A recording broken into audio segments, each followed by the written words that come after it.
Hello everyone and welcome back to my channel. Hope you guys are doing well. This is gonna be my third video and I've already made two videos so far. I talked on the first one about who I think is doing the gang stalking and basically why I think it's the government and that it cannot be criminals or any other regular people doing it. And in my second video I suggested some solutions for those who are interested in solutions for gang stalking. The formation of an off-grid TI community is something that I suggested. So in this video, I want to talk to you guys as promised, because I promised you guys in my first video said that I'm going to talk about my experience with gang stalking, what happened basically to me, what I have lived through with the gang stalking, and I'm going to try to make this video a little bit short, but I have a lot of interesting things to talk about. Guys, you can't believe this, but I know that for you guys who have experienced gang stalking, I know how far-fetched a lot of the experiences that you've gone through seem to other people. And I'm talking about the people that do not believe in the gang stalking, that don't believe you when you tell them, like, I'm being gang stalked and all that stuff. But I know, like, when I'm gonna tell you about my story, I know that you're gonna believe me because I know that you have also been through some of the outrageous things that I have seen and that you have seen. So I know that you guys are gonna believe me, and I hope you do. But yeah. So basically, how it started for me was that I started getting gang stalked in 2016, sometime around August of 2016, when I was in England. So at the time, I had a really stable life. Everything was going relatively well. I had my own apartment that I was renting in London, and I would commute to work every day. It would take me about 45 minutes by train to get to my workplace. I had a pretty decent job as well. My job was really good. It was also very, relatively well paying. Like, I had a good salary as well, especially considering that back then I was only 24 years old or 25, I can't remember, but I was pretty young. I had literally just graduated from my master's like maybe a year or two before that. So I was quite happy with the things I was doing. And then the gang stalking hit and things just went really south very quickly. I ended up losing my job. I ended up in a hospital, lost my job, had to move back to my home country, which is in Morocco. And because I am half Moroccan, I'm half German, half Moroccan, by the way. But yeah, I'm gonna tell you how things went, at least from my perspective. So prior to 2016, I had no clue that I'd been stalked or followed by anybody. My guess is that it's been happening for at least 2 or 3 years prior to that, without my knowledge. Funny that I never noticed, but it had been happening. But I only noticed in 2016. So yeah, I took a 2-week paid holiday off from work, and I went to visit my father in the Middle East. My father lives in the UAE, in Dubai, and I decided to go see him. And I went to see him, spent some time with him, and spent some time with my friends. My old friends, because I grew up in the Middle East, and I knew a lot of people in UAE, so it was nice to go out and do things and socialize and go on trips. And we went camping in the desert a couple of times, and yeah, it was pretty cool. But I had some problems with my father. Some fights happened between me and my father. Nothing too major, but some problems happened before I left and went back. So anyway, I take a flight back to London, and things just devolved really, really quickly. Um, First thing I noticed was the people that I worked with seemed to all be against me. They seemed to be trash talking me and gossiping about me, and saying a lot of negative things about me. Like as soon as I came back, and it was weird because it seemed so like so random. Like there was no reason for that.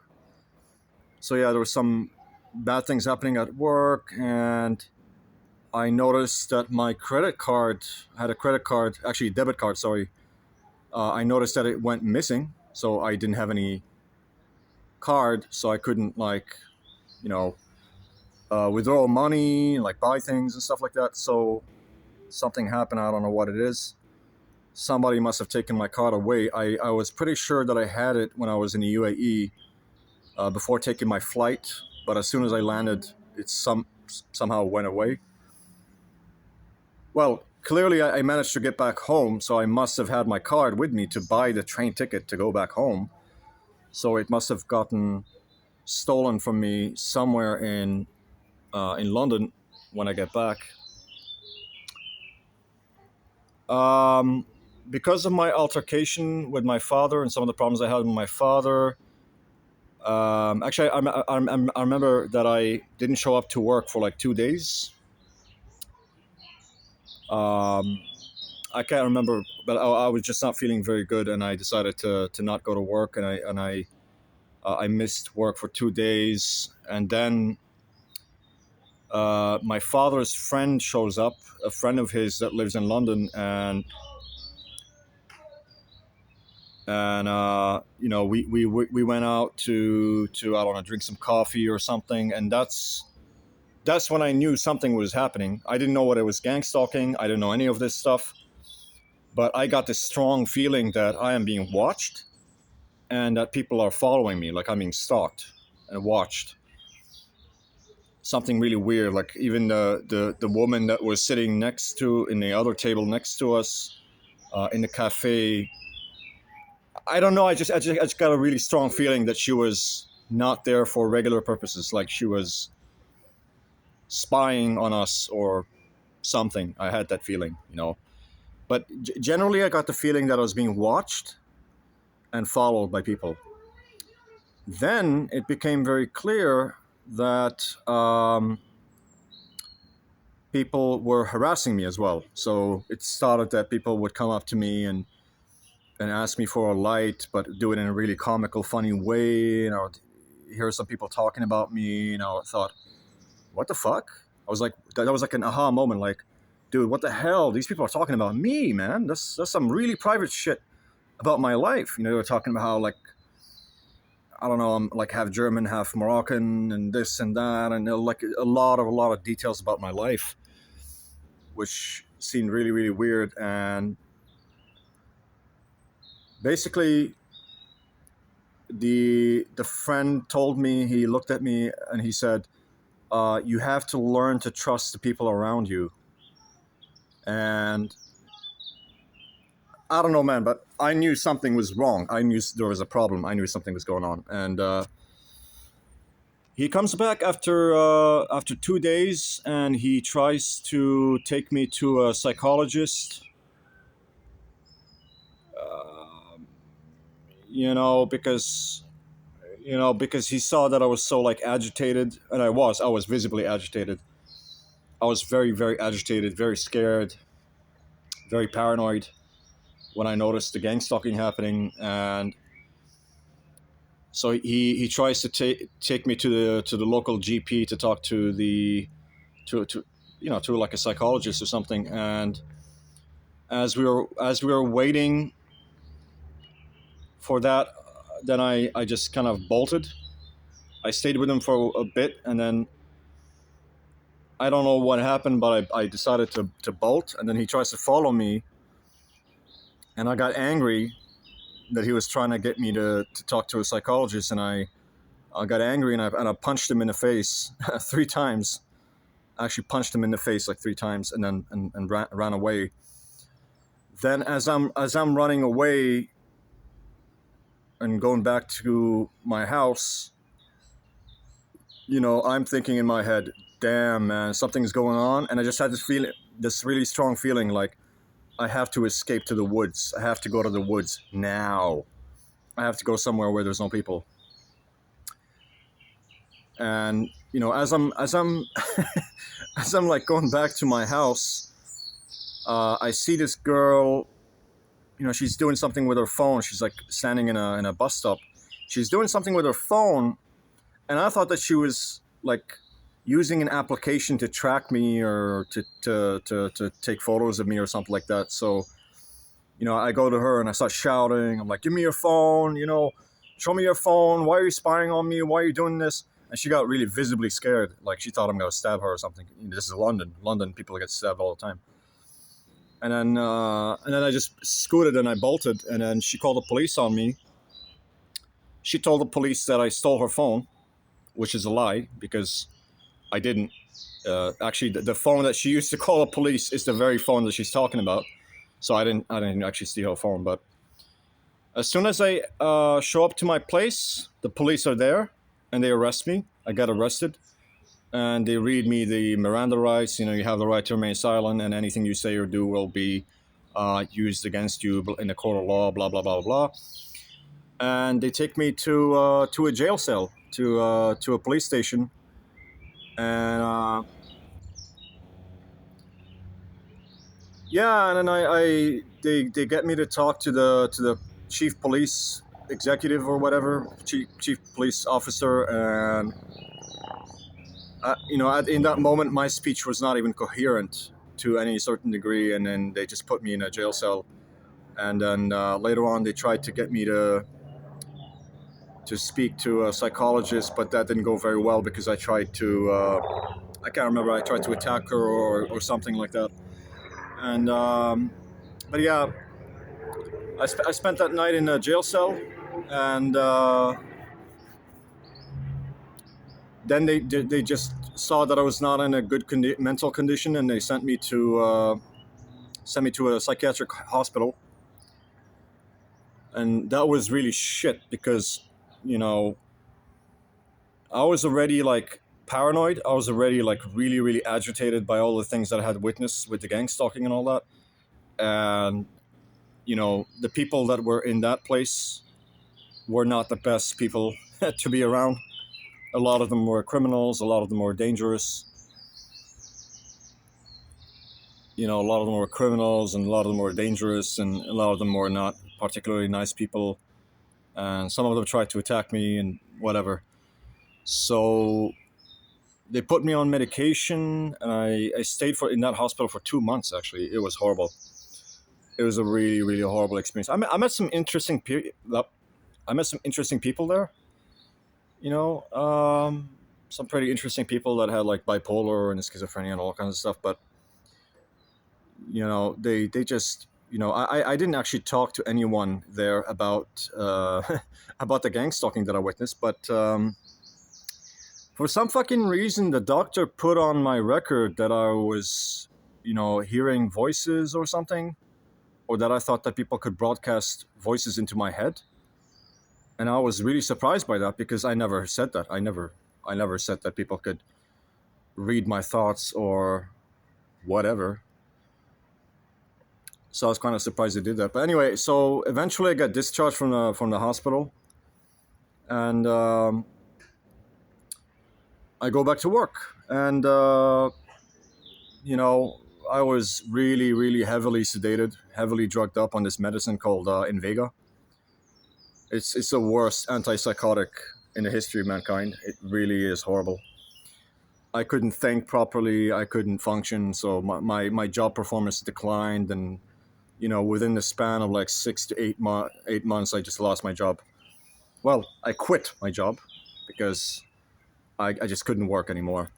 And I decided to go back to my family, to Morocco. I went back. I went from the UK and I flew to Morocco, and I stayed with my family for, I think, between 6 months and 8 months or something like that. I stayed in Morocco, just jobless, doing nothing. Basically, I was just eating healthy, going to the gym, trying to lose weight, and I was basically trying to clear up the Invega, the medication from my system, because Invega has a really long half life. It actually, even when you stop the last injection, the medication stays in your body for 6 months. It takes 6 months for the medication to actually leave your body and for you to restore your energy and functioning and all these things.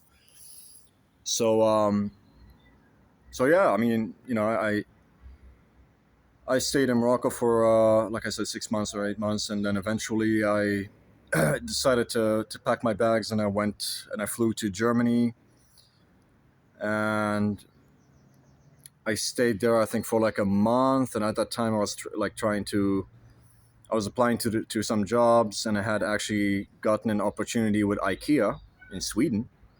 Funny enough, got this opportunity with IKEA in Sweden, and I was like, that looks pretty good. Maybe that's gonna help me to to put my life back together. By the way, guys, at this point, I still didn't know that I was being gangstalked. I didn't know anything about gangstalking. I didn't know anything about target individuals. I didn't know anything about this crap.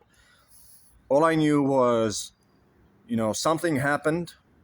I'm followed and watched. Something happened. Something really weird, and I didn't know how to interpret it. And I was just trying to leave that shit behind. I was like, forget about that shit. That happened a long time ago. Fuck it. You know what? You're just gonna live your life now, and everything's gonna be cool, right? So, I spent like a month in Germany, and then boom, shit starts happening again. Really, really weird things happening. Like, because I had spent like 6 or 8 months in Morocco, and guys, nothing happened. I swear to God, nothing happened, or at least I didn't notice it. You know, there was no gang stalking, there was nobody following me, no harassment, nothing. And then yeah, like I said, I spent like a month in Germany, and boom, something happened. I'm sitting in my uncle's house, and like a group of people shows up. Actually, a couple shows up, a German couple shows up, and they pass right in front of me, and they go like, "Haben Sie Lust für Arbeit? Haben Sie Lust für Arbeit?" Like, do you feel like working? Huh? Do you feel like working? Like in a very threatening kind of way, intimidating kind of way. And I'm like, what the fuck is going on? What was that all about? And then I started noticing things. I started noticing that some people were noticing me and talking about me, and it being kind of negative, like trash talking and mocking and intimidating and just saying really horrible things. And I'm like, man, this is weird. What the fuck is happening, man? And then I decide, I'm like, okay, something's going on here, something not good. I pack up my shit and I decide, because I had some money in my bank. I had like a couple of £1,000 or whatever in my bank account, and that I had saved from my previous job. So I pack my things and I decide to go to Amsterdam. I take a bus and I go to Amsterdam. I don't know why I went to Amsterdam, but this is where I actually learned about gang stalking. It was in Amsterdam that I discovered that I'm that I'm being gang stalked, because on the way that I'm in the like going to Amsterdam in the bus, people would like follow me, and I could hear people that are like getting into the bus actually talking about me and using my name and being like, is he here? Is he here? Really? And I was like, what is going on, man? And then I show up in Amsterdam, and I stay in this hostel for a while, and then I move to another hostel, and then bam,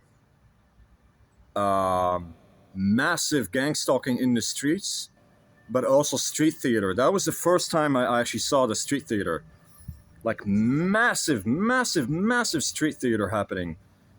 Um, Massive street theater happening in the streets. I could hear them making fun of me. There was like 15 or 20 people below my room in a hostel, and just in the streets, just making street theater and mocking me and making fun of me and calling me a faggot, and and you this and you that, and blah blah blah blah blah. I couldn't fucking sleep that night, man, and I could just hear it, and I was like, man, this is torture, man. I was like, what is going on, man? I just I couldn't believe this stuff was happening, you know? And I was like, what am